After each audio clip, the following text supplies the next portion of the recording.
Yes?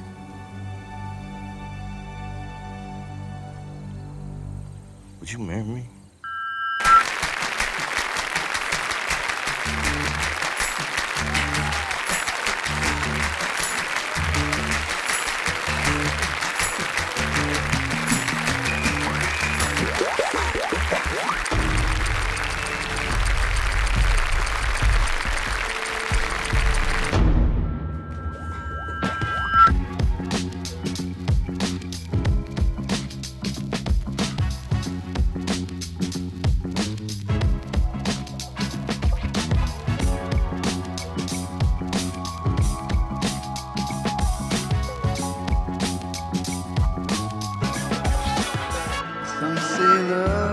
Right now, this is your first real test.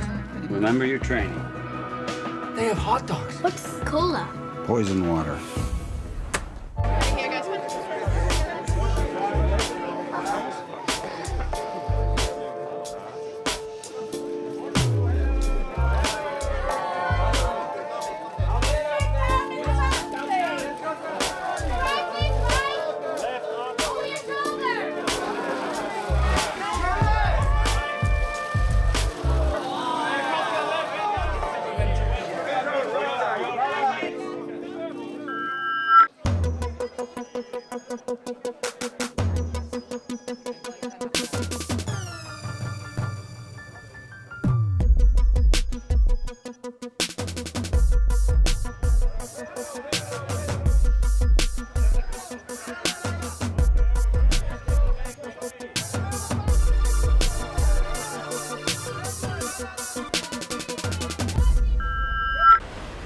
¿Julieta?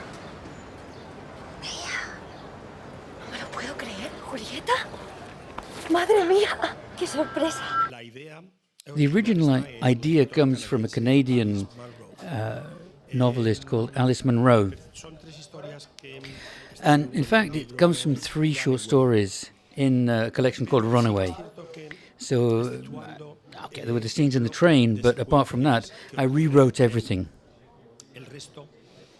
Because, you know, I'm somebody who's really not very faithful to the text I adapt.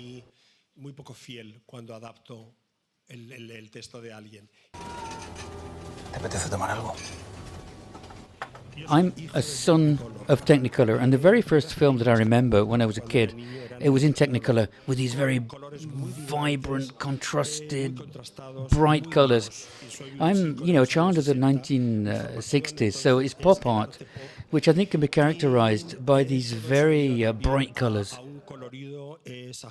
Voy a contarte todo lo que no tuve ocasión de contarte. Porque eras una niña. Porque me resultaba demasiado doloroso. I mean, I agree exactly with what Philip Roth says. I mean, he says that growing old is not a disease, but a massacre. I'm not nostalgic, but at the same time, you know, even if it might be a bit contradictory, I really do regret my youth. You know, I regret this period. I miss this period when I was young in the 1980s.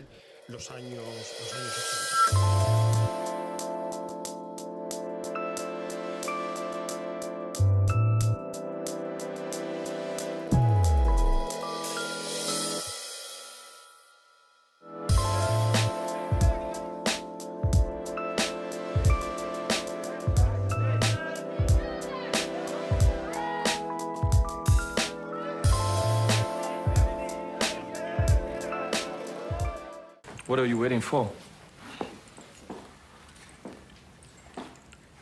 My brother died here. My twin brother died in Paris. I was not making, in that sense, a genre movie where I would have, you know, just to exactly figure out where I'm at compared to the codes. I was making a film about how you communicate with spirits.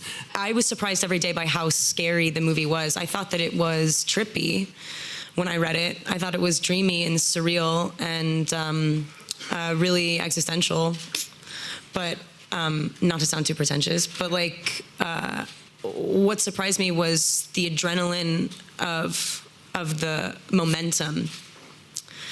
It's like it just persists. It just doesn't let her alone.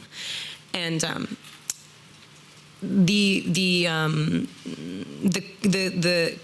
the constant nature of life is so terrifying.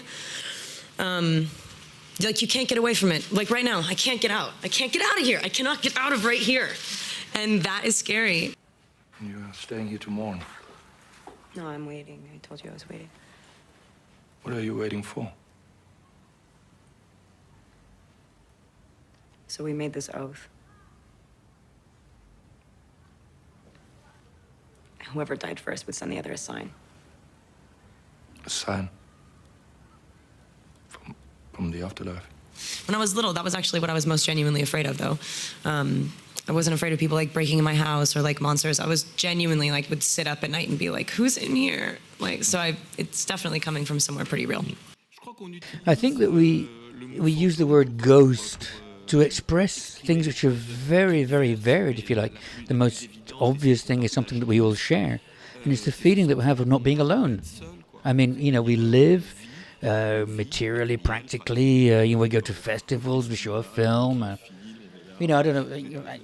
You know what I mean? I mean, it's sort of, but at the same time, you've got this life which is much deeper, much more intimate, much truer in a way, I think, in a certain respect, which brings us back to our own history, to our own memories, things that we've lost. So how do you know if it's a sign? I'm a medium. He was a medium. I'll just know it. What is exciting about Cannes, there is this adaptation between the film and reality, and in Cannes it's the extreme version of it. So when you come to Cannes, you're prepared. You're prepared for anything, really.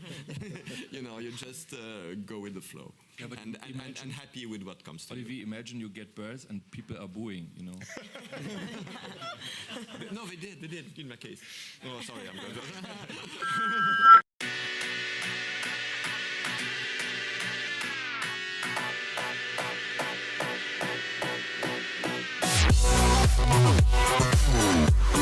Oh,